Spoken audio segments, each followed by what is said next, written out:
የኢጣሊያና የአውሮፓ ህብረት መሪዎች የአፍሪካ ስደተኞችን ለመግታት ለተለያዩ የአፍሪካ ሀገራት ሊሰጥ ስለታቀደው እርዳታ ዛሬ ተነጋገሩ። የኢጣሊያ ባለስልጣናት በነደፉት እቅድ መሰረት የስደተኞችን ቁጥር ለመቀነስ የአውሮፓ ህብረት ኢትዮጵያን ጨምሮ ለ14 የአፍሪካ ሀገራት 5.5 ቢሊዮን ዩሮ ለመስጠት አስቧል። የእስራኤልና የኢራን የጦር ሜዳ ውጊያ የዲፕሎማሲ እንካሰላንቲያም ዛሬም እንደመሰንበቻው ተባብሶ ቀጥሎ ነው የዋለው። የእስራኤል ጦር የኢራን የሚሳኤል ማወንጨፊያዎችን ጨምሮ የተለያዩ ተቋማትን መደብደቡን አስታውቋል። የኢራን ሚሳኤሎችም ዛሬ በእስራኤል ግዛቶች ላይ ሲዘንቡ ነው የዋሉት። በዲፕሎማሲው መስክ የኢራንና የሶስት የአውሮፓ ሀገራት ውጭ ጉዳይ ሚኒስትሮች እየተነጋገሩ ነው። ኢራን እስራኤልን በጦር ወንጀለኝነት ስትከስ፣ እስራኤል በበኩሏ ውጊያው የእስራኤል ብቻ አይደለም ትላለች፣ የዓለም እንጂ። ቱርክ ጦር ኃይሏንና የጦር መሳሪያዎቿን ለማጠናከር ስትወስን፣ ብዙዎቹ መንግስታት ዜጎቻቸውን ከሁለቱ ሀገራት እያስወጡ ነው። ዜናው በዝርዝር የኢጣሊያ ጠቅላይ ሚኒስትር ጆርጂዮ ሜሎኒ እና የአውሮፓ ህብረት ኮሚሽን ፕሬዚደንት ኡርዙላ ፎንደር ላይን ወደ አውሮፓ የሚሰደዱ አፍሪካውያንን ቁጥር ለመቀነስ ህብረቱ ለአፍሪካ መንግስታት ስለሚሰጠው የገንዘብ ድጋፍ ተነጋገሩ። ሁለቱ ወይዛዝርት ሮም ኢጣሊያ ውስጥ ያደረጉት ውይይት ህብረቱ ለአፍሪካ መንግስታት ጠቀም ያለ ገንዘብ እንዲረዳ የጠቅላይ ሚኒስትር ሜሎኒ ፓርቲ በነደፈው እቅድ ላይ ያተኮረ ነበረ። የኢጣሊያ ወንድማማቾች የተሰኘው የሜሎኒ ቀኝ አክራሪ ፖለቲካ ፓርቲ ስደተኞችን ለመቀነስ የአፍሪካ ምጣኔ ሀብት ማገዝ አስፈላጊ ነው ብሎ ያምናል። በቅዱ መሰረት የአውሮፓ ህብረት ለኢትዮጵያ፣ ለኮት ዲቮር፣ ለሴኔጋልና ለሌሎች 11 የአፍሪካ መንግስታት ለጤና፣ ለኃይልና ለመሰል ኢንዱስትሪዎች መገንቢያ 5.5 ቢሊዮን ዩሮ ይረዳል። ኢጣሊያ ዛምቢያንና አንጎላን የሚያገናኝ የባቡር መስመር ለመዘርጋትና ለኬንያ የባዮ ነዳጅ ኢንዱስትሪ 65 ሚሊዮን ዩሮ ለማውጣት አቅዳለችም። የኒጀር ደፈጣ ተዋጊዎች ሀገሪቱን ከማሊ ጋር በሚያዋስነው ድንበር በሚገኝ የጦር ሰፈር ላይ ትናንት በከፈቱት ጥቃት 34 ወታደሮችን ገደሉ፣ ሌሎች 14 አቆሰሉ። የኒጀር መከላከያ ሚኒስቴር እንዳስታወቀው ቅጥረኛ ያላቸው ታጣቂዎች ባኒ ባንጉ በተባለው የጠረፍ ከተማ የሚገኘውን ጦር ሰፈር የወረሩት በ200 ሞተር ብስክሌትና በመኪኖች ተጉዘው ነው። የኒጀር ጦር በደርዘን የሚቆጠሩ ታጣቂዎች መግደሉንም ሚኒስቴሩ አስታውቋል። የሚኒስቴሩ መግለጫ ታጣቂዎቹን ቅጥረኛና አሸባሪ ከማለት ሌላ ማንነታቸውን በውል አላስታወቀም። ኒጀር እንደ አብዛኞቹ የሳህል አካባቢ ሀገራት ሁሉ የአልቃይዳና የእስላማዊ መንግስት ሸማቂዎች በተደጋጋሚ የሚያጠቋት ሀገር ናት። ይህ ዶይቼ ቬለ ነው። እስራኤልና ኢራን ውጊያ ያሰጋቸው የተለያዩ መንግስታት ዜጎቻቸውን ከመካከለኛው ምስራቅ በጣሙን ከሁለቱ ሀገራት እያስወጡ ነው። እስራኤል ባለፈው ሳምንት አርብ ኢራንን ድንገት ከደበደበች ወዲህ ከናም ወደ ሁለቱ ሀገራት የሚደረግ የአውሮፕላን በረራ ተቋርጧል። የእስራኤል የቅርብ ወዳጆች የሚባሉት ዩናይትድ ስቴትስ፣ ብሪታንያና የአውሮፓ ህብረት አባል ሀገራትን ጨምሮ በአብዛኛው እስራኤል የሚገኙ ዜጎቻቸውን በመርከብና በመኪና ወደ የአጎራባች ሀገራት እያሸሹ ከዚያም ወደ የሀገራቸው እየመለሱ ነው። የፍሎሪዳ ዩናይትድ ስቴትስ አገረ ገዢ ሮን ዴሳንቲስ እንዳሉት እስከ ዛሬ ማርፈጃው ድረስ 1500 አሜሪካዊ እስራኤላውያን ከእስራኤል ወጥተዋል። ከ1500 በላይ ሰዎች ከእስራኤል እንዲወጡ ረድተናል። እነዚህ ሰዎች ወደ ተለያዩ ስፍራዎች ይሄዳሉ። መጀመሪያ ሰዎቹን በአውሮፕላን እዚህ እናመጣለን። ይህ የምታዩት ከቆጵሮስ 160 ሰዎችን ይዞ የመጣ አውሮፕላን ነው። ብዙዎቹ ሀገራት ከተራ ዜጎቻቸው በተጨማሪ የኤምባሲ ሰራተኞችን እያስወጡ የኤምባሲ ጽሕፈት ቤቶቻቸውንም እየዘጉ ነው። ይህ በእንዲህ እንዳለ ቱርክ የጦር ኃይሏን ብቃት፣ የጦር መሳሪያዋን መጠንና አቅም እንደምታጠናክር አስታውቃለች። የቱርኩ ፕሬዝደንት ሬሴፕ ጣይብ ኤርዶሃን ሀገራቸው ሊሰነዘርባት የሚችለውን ጥቃት ለመመከት የመካከለኛና የረጅም ርቀት ተምዘግዛግ ሚሳኤል ምርቷን እንድትጨምር አዘዋል። ኤርዶሃን ዛሬ ከጀርመን መራሄ መንግስት ፍሬድሪሽ ሜርስ ጋር በስልክ ባደረጉት ውይይትም የኢራን የኒኩሌር መርሃ ግብር ጉዳይ ሊፈታ የሚችለው በድርድር ብቻ ነው ማለታቸውን ጽሕፈት ቤታቸው አስታውቋል። ኤርዶሃን የዘር ማጥፋት ያሉት የጋዛ ጥቃትና የእስራኤልና የኢራን ውጊያ መመለሻ ከማይገኝበት ደረጃ ላይ ደርሷል ብለዋል። ተንታኞች እንደሚሉት የቱርክና የእስራኤል ግንኙነት በውጥረት የተሞላ ቢሆንም እስራኤል የሰሜን አትላንቲክ ጦር ቃል ኪዳን ድርጅት ኔቶ አባል የሆነችውን ቱርክን እንደ ሌሎቹ ሀገራት መዳፈሯ አጠራጣሪ ነው።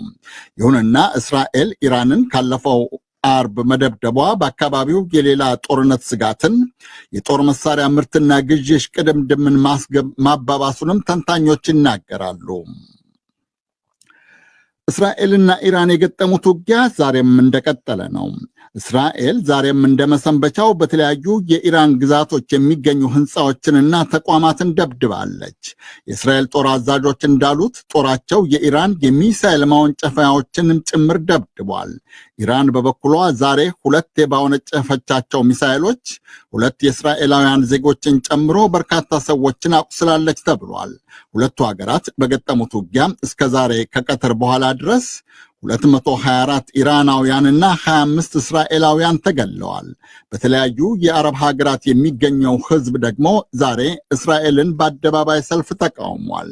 ኢራንና እስራኤል በዲፕሎማሲው መስክ የገጠሙት ንትርክም እንደቀጠለ ነው። የኢራን ውጭ ጉዳይ ሚኒስትር አባስ አራግቺ ዛሬ ጄኔቭ ስዊዘርላንድ ለተሰበሰበው ለተባበሩት መንግስታት ድርጅት ጉባኤ እንደነገሩት እስራኤል የኢራንን የኒኩሌር ተቋማት መደብደቧን የጦር ወንጀል ብለውታል። ሰላማዊ የኒውክለር ተቋሞቻችን በዓለም የአቶሚክ ተቆጣጣሪ ባለስልጣን IAEA ቁጥጥር ቢደረግባቸውም እነዚህ ተቋማት እንዳይጠቁ በዓለም አቀፍ ሕግ ቢከለከልም ተደብድቦብናል። እስራኤል በኒውክለር ተቋማት ላይ ያደረሰችው ጥቃት ከፍተኛ የጦር ወንጀል ነው። በተባበሩት መንግስታት የእስራኤል አምባሳደር ዳኒ ዳኖን በአንጻሩ እስራኤል የምትዋጋው ለአውሮፓና ለዩናይትድ ስቴትስ ጭምር ነው ብለዋል።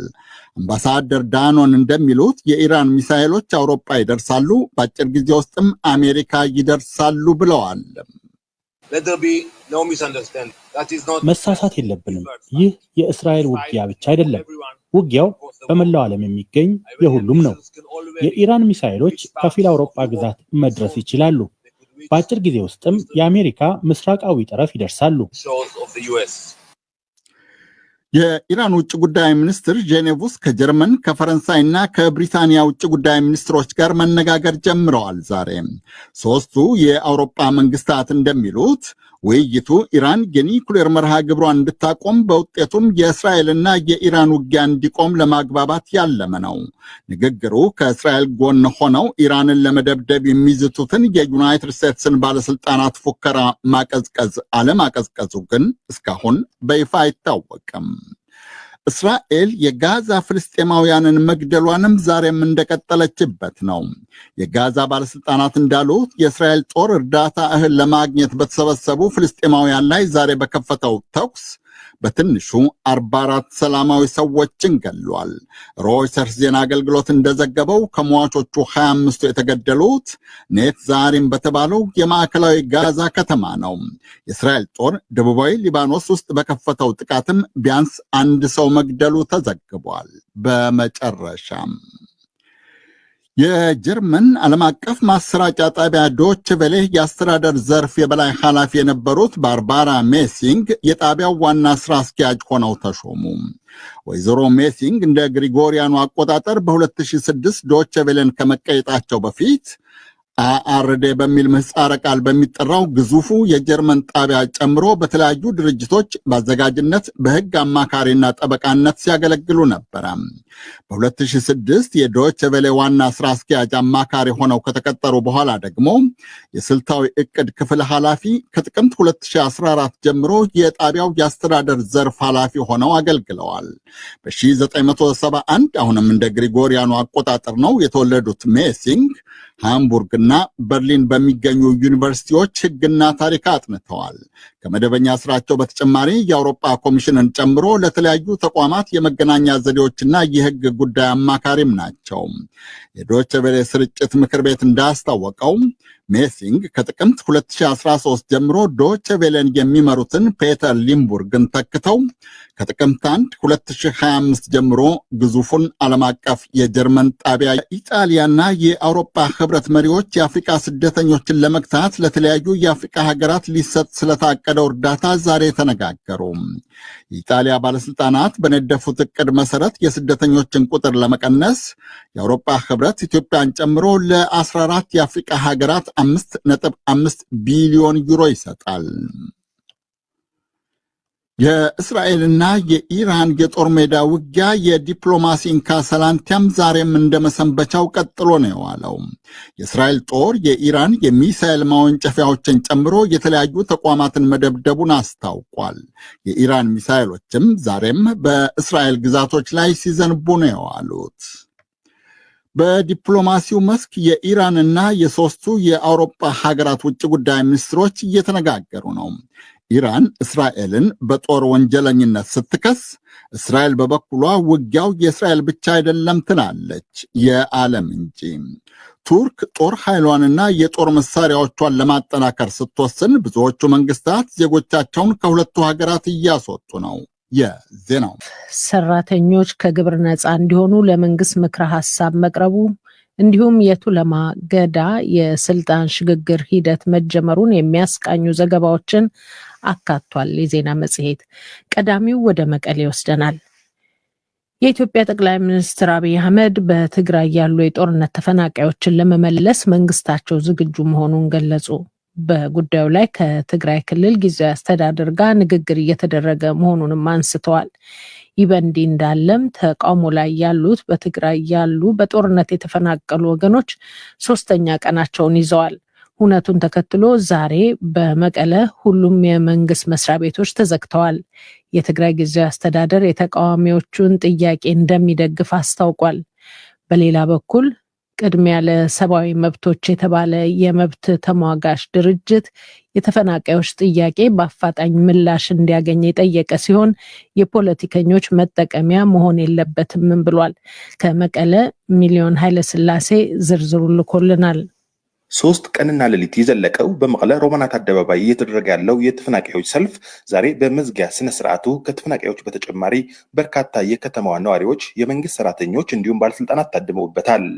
የኢትዮጵያ መንግስት የትግራይ ህገ መንግስታዊ ግዛት እንዲሁም ተፈናቃዮች እንዲመልስ የሚጠይቀው ይህ ሰልፍ ተፈናቃዮች መጪው ክረምት ለ5ኛ ጊዜ በተፈናቃዮች መጠለያ ማሳለፍ የለባቸውም የሚሉና ሌሎች መፈክሮች ተስተጋብተውበታል።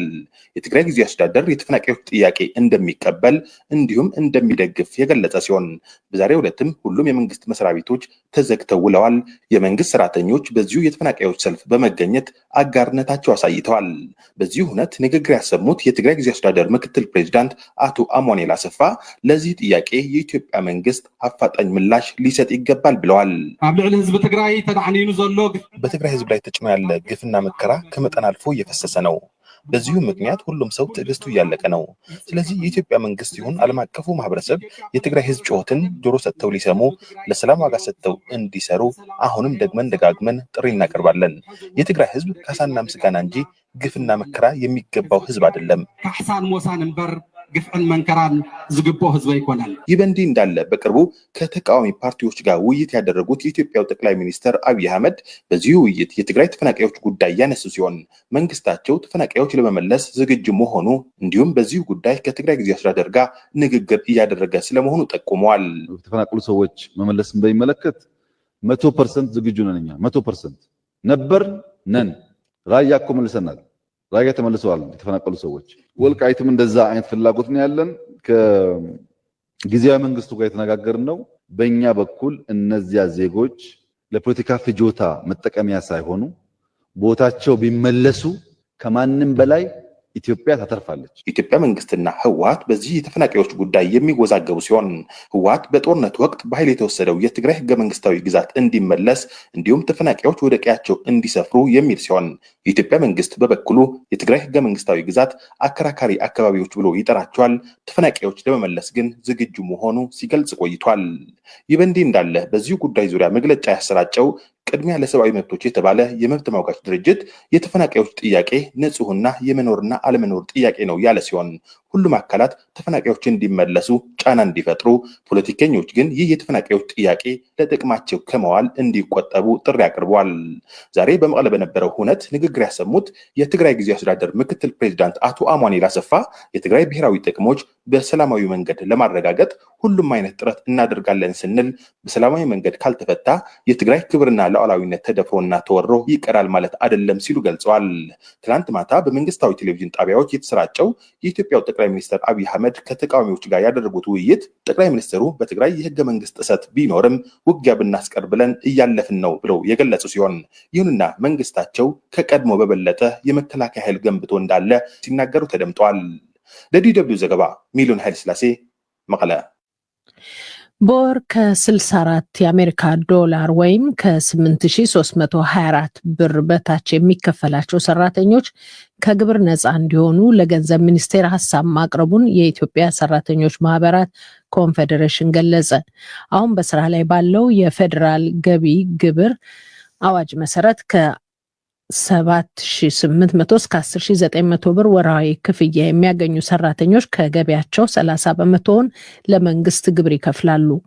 የገንዘብ ሚኒስቴር ዝቅተኛ ደሞዝ ያላቸው ከግብር ነፃ ይሁኑ የሚለውን እንደማይቀበለው ሲገልጽ፣ ኢሳማኮ በበኩሉ አቅም ያለውን ግብር ከፋይ ትቶ በፔሮል የሚያገኘውን ብቻ በማሳደድ ሀገር ማሳደግ አይቻልም ሲል ይከራከራል። ዝርዝሩን ከአዲስ አበባ ሰለሞን ሙጬ አጠናቅሮታል። የገንዘብ ሚኒስቴር ከሰራተኛ የሚቀነስ ግብርን ጨምሮ ሌሎች የገቢ ጉዳዮችን የሚመለከተውን የገቢ ግብር አዋጅ ለማሻሻል ባስደረገው ጥናት በየወሩ ከመቀጠር የሚገኝ ገቢ ከግብር ነፃ የሚሆነው የትኛው የደሞዝ መጠን ላይ ነው ለሚለው 3 አማራጮችን አቅርበዋል። እነዚህም 1200፣ 1600 ወይስ 2000 ብር ከሚከፈላቸው ላይ ይሁን የሚሉ ናቸው። የኢትዮጵያ ሰራተኞች ማህበራት ኮንፌዴሬሽን ግን ዝቅተኛ ከግብር ነፃ መሆን ያለበት የደሞዝ መጠን 8300 ብር ነው ማለቱን የኮንፌዴሬሽኑ ፕሬዝዳንት አቶ ካሳሁን ፎሎ ለዶይቼ ቬለ ገልጸዋል። ይህንን የገንዘብ መጠን መነሻ ያደረጉትም ኢትዮጵያን ጨምሮ ታዳጊ በሚባሉ ሀገራት አንድ ሰው በቀን 2.15 የአሜሪካን ዶላር በታች የሚያገኝ ከሆነ ድሃ የሚባል ስለመሆኑ ዓለም አቀፍ ትንተና ያለ በመሆኑ ነው ብለዋል። ይሄ ማለት በወር 64 ዶላር ማለት ነው። 64 ዶላርን ወደ ኢትዮጵያ ስንቀይር 8324 አካባቢ ይመጣል። እሱ ትንሽ ከፍ ሊል ይችላል። ከዛ ይሄን የሚያገኝ ድሃ ከተባለ ከሱ በታች የሚያገኝ ሰው መክፈል የለበትም ነው የኛ ሎጂክ። ግብር መክፈል አይጠበቅበትም ነው። ጥናቱን በሚመለከት የገንዘብ ሚኒስቴር ባደረገው ውይይት ላይ መሳተፉን የገለጸው ኮንፌዴሬሽኑ መንግስት ያጠናውና ያቀረበው አማራጭ የደሞዝ ወለል እጅግ ዝቅተኛ ነው የሚል መከራከሪያ አቅርበዋል። ምክንያት ያለው ከኑሮ ውድነትና ከገንዘብ የመግዛት አቅም አንጻር ነው። ለምሳሌ ኬንያ እስከ 24000 ብር ግብር የማይከፈልበት ነው። ከ24000 በኋላ ነው ግብር የሚከፈልበት ማለት ነው። ስለዚህ እኛ ደግሞ 24000ውን ትተን እንደ ሀገራችን ተጨባጭ ሁኔታ እንደ ኑሮአችን ሁኔታ አገናዝበን እሱም በ3 እጥፍ ወርደን 8324 ቢሆን የተሻለ ነው የሚል አስተያየት አቅርበናል። በገንዘብ ሚኒስቴር የታክስ ፖሊሲ መምሪያ ኃላፊ አቶ ሙላይ ወልዱ ጥናቱን ባቀረቡበት ወቅት ይህ የማሻሻያ እርምጃ መንግስትን በቢሊዮን የሚቆጠር ከፍተኛ ገቢ የሚያሳጣው መሆኑን ጠቅሰዋል። ሙሉ በሙሉ ደሞዝ ነፃ በሚሆን መልኩ የሚጠይቅ አለ። ለምሳሌ ያ የሀገሪቱ አቅም በማይፈቅዱ ደረጃ ነው የሚሆነው ማለት ነው። እንደ ኬንያ ወይ እንደ ደቡብ አፍሪካ እንደ ምናምን ብለን መሄዳለን። እንደ አቅማችን እንደ ሀገራችን ሁኔታ ነው መሄድ ያለብን። ለ2018 ዓመተ ምህረት 1.93 ትሪሊዮን ብር የፌዴራል በጀት ተደግፎ መቅረቡን ከሳምንት በፊት ለህዝብ ተወካዮች ምክር ቤት ያቀረቡት የገንዘብ ሚኒስትሩ አህመድ ሺዴ የልማት ፍላጎታችንን ለማሳካት የሀገር ውስጥ ገቢ ማሳደግ ላይ በከፍተኛ ደረጃ መስራት ይኖርብናል ሲሉ ተደምጠዋል። ታክስ መሰብሰብ እጅግ በጣም ከፍተኛ ታሪካዊ ወቅት ላይ ነው የምንገኘው። ለምን ቢባል የገባንበት የማክሮ ኢኮኖሚ ሪፎርም ትልቅ ኃላፊነት መንግስት ላይ ነው። አቶ ካሳሁን ግን ዝቅተኛ ደሞዝ ተከፋይ ሰራተኞችን ከግብር ነፃ ማድረግ ገቢ ያሳጣል የሚለው ብቻ ሳይሆን የሰራተኛው ኑሮ መታየት አለበት በሚል ያቀረቡት አማራጭ ተቀባይነት እንዲያገኝ ይከራከራሉ። ግብር ማጥፋት ማለት ግብር መክፈል የሚገባው አቅም ያለው እሱን ትቶ በፔሮል የሚያገኘውን ብቻ በማሳደድ አገር ማሳደግ አይቻልም። በልቶ ያላደረ ሰው ምርታማ ሊሆን አይችልም በምንም ሳይሆን። አሁን በስራ ላይ ባለው የፌዴራል ገቢ ግብር አዋጅ ከ600 ብር ጀምሮ የሚከፈለው ተቀጣሪ ግብር ለመንግስት የሚከፍል ሲሆን ከ7800 እስከ 10900 ብር ወርሃዊ ክፍያ ወይም ደሞዝ የሚያገኝ ቅጥረኛ ሰራተኛ ከገቢው 30 በመቶውን ከዚያ በላይ የሚያገኙት ደግሞ 35 በመቶ ገቢያቸውን ለመንግስት ግብር ይከፍላሉ። ለዲደብሊው ሰለሞን ሙጬ ነኝ ከአዲስ አበባ። የቱለማ ኦሮሞ በየ8 ዓመታት የሚያከናውነውን የስልጣን ሽግግር ለማድረግ ወደ ህግ ማርቀቅ ስርዓት መግባቱን አስታወቀ። ካሳለፍነው ቅዳሜ ጀምሮ ለሂደቱ የሚያከናውነውን የኦዳ ነቤና ጨፌ ቱማ ስርዓት ጀምሯል። ከአዲስ አበባ ስዩም ጌቱ ዝርዝሩን ልኮልናል። በቱለማ የኦሮሞ ጎሳ በየ8 ዓመቱ ስልጣን እያሸጋገሩ አገር የማስተዳደር ሚናቸውን የሚወጡ 5 የገዳ ስርዓት ፓርቲዎች አሉ። ሚችሌ፣ ዱሎ፣ ሮበሌ፣ ብርመጂና ሆረታ ይሰኛሉ። ያለፉትን 8 ዓመታት የስልጣን ዘመናቸውን እያጠናቀቁ ያሉት የቱለማ አባገዳ ጎበና ሆላ ፓርቲያቸው ሆረታ ጋር የስልጣን ጊዜያቸውን በመጠናቀቅ ዋዜማ ላይ ናቸውና አሁን ለሚችሌ የገዳ ስርዓት ወይም ፓርቲና በሂደቱ ለሚመረጡ አባገዳ ስፍራውን ሊለቁ በዱካም አካባቢ በሚገኘው ኦዳነቤና አቃቂ አካባቢ ባለው ጨፌ ቱማ ወይም ህግ በሚረቅበት ስፍራ ስርዓቱ እየተከናወነ ነው። ስልጣን ልረከብ መዳረሻ ላይ ያለው የሚችሌ ገዳ ወይም ፓርቲ አባል የሆኑትና በስርዓቱ እየተሳተፉ የሚገኙት የስርዓቱ አዋቂ ክያ ከበደ ለዶይቼ ቬለ እንደተናገሩት አሁን በቱለማ ኦሮሞ ገዳ ስርዓት የተጀመረው የኦዳ ነቤና ጨፌ ቱማ መሰባሰብ የሚጠቃለለው በሰላማዊ የስልጣን ሽግግር ነው።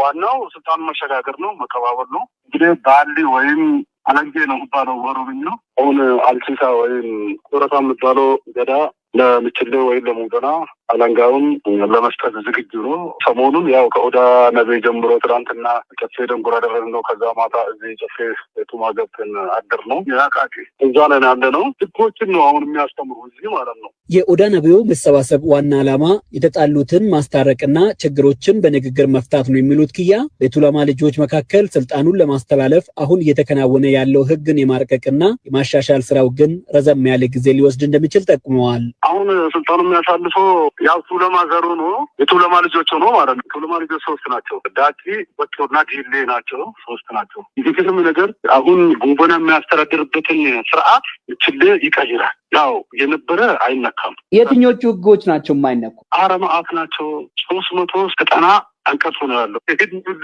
መጽሐፍ የለም፣ መቅዳት የለም፣ ቀርጽ አይደለም፣ በጭንቅላት ነው የምትሸመድደው። ትክክለኛና እውነተኛ ከዛ ሁሉ ውስጥ ወይም ከ100 ወይም ከ80-90 ሰው ውስጥ ያን ነገር ሸምድዶ የሚይዞ አንድ ሰው ነው። አቶ ክያ በስርዓቱ በ8 ዓመት የስልጣን እድሜ ትልቁ የስልጣን ዘመን ገደብ መሆኑን በመጠቆምም ከዚያም በፊት በ4 ዓመት ስልጣን እንዲከት የማድረግ እድል መኖሩን ጠቁመዋል። ማስተዳደር ካልቻለ በ4 ዓመት ይቀየራል። 8 ዓመት ላይ በራሱ ጊዜ ነው የሚለቀው። ስርዓቱ ያልቃል ማለት ነው። አሁን እየተከናወነ ያለው የስርዓቱን ህግ የማስተላለፍ ስራው መች እንደሚጠናቀቅ አይታወቅም ያሉት ክያ ሚችሌ ቀጣይ 8 ዓመታት የሚያስተዳድርበት ህግ የማውጣት ስራ ስርዓቱ በሚፈቅድላቸው አካላት ተሳትፎ እየተከናወነ መሆኑንም በመግለጽ ለቀጣይ 1 ዓመት የሚወጣው ህግ ላይ የህዝብ ውይይት ተደርጎ የስልጣን ሽግግር ተፈጻሚ እንደሚሆንም አመልክተዋል። ይህን ህግ አውጥቻለሁ፣ በዚህ ላስተዳድር ነው፣ ይሆናቸዋል፣ አይሆንም፣ የትኛው ጥሩ ነው፣ የትኛው መጥፎ ነው ብሎ ለ1 ዓመት ህዝብን አወያያል። ህዝብ አወያይቶ ህዝብ የጠላውን ይተውና ህዝብ የወደደውን ዛሬ ዓመት ደግሞ እንደዚህ ድጋሜ ጎዳን ሰው በምሮ ነገር ወጣና ያንን ነገር ያጸድቃል። ህዝብ ነው ማክሮ ህዝብ ከወደደ ህጎችን የሚጸድቁ ስልጣኑን የሚጸድቁ ዛሬ ዓመት ነው። አባገዳ ጎበና ሆላ የግድ ሌላ እሳቸውን የሚተካ ሰው ይመጣል ማለት ነው? የግድ ዛሬ ዓመት ስልጣናቸውን ያስረክባሉ። ከዛሬ ዓመት ሰኔ ውስጥ ከዛ በኋላ እሳቸው